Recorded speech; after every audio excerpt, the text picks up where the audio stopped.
Now there is this idea of the 6 dB rule. They call it the inverse square law. So let's think about, let me put my antenna at the top this time. Let's think about the power. We know that we have our best power where the antenna begins, and that power is going to go down as we move away from the antenna. So basically the inverse square law says that if I double the distance from the source to wherever I'm at, that my total dBms are going to basically, or my decibels are going to decrease by about 6. Now, again, you figure out what that double is. If I measured it while I was here, 10 feet away, and then I measured it again when I'm 20 feet away, that would tell me that I would decrease the signal strength by 6 dB. And as I move further away again, right, we can keep using this rule of 6 to get a good idea about, at what point would we be too far away because of the loss that we wouldn't have the signal anymore.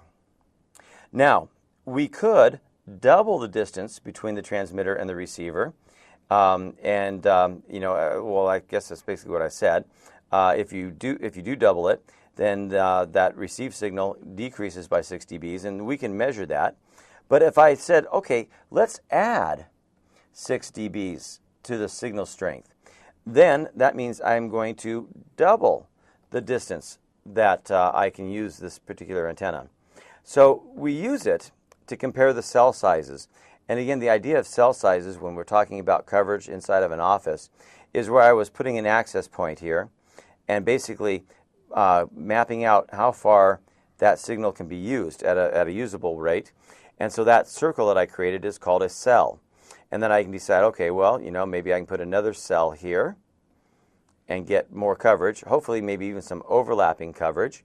But that was part of why we use this, is to get an idea of where the access points have to use or be, because then we can compare the cell sizes and get a good idea of the coverage. It's also a way for us here to be able to understand the antenna gain, because again, for every 6 dB of extra antenna gain, it's going to double the usable distance of an RF signal. Now, how could this become even more relevant? And let me give you a hint here on another office building.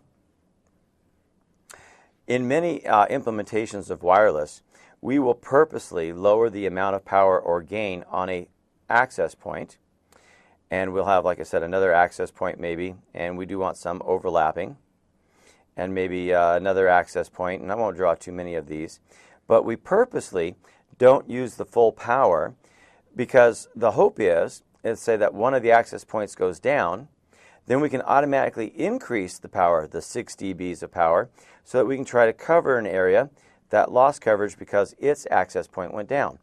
And we do that through a variety of different tools.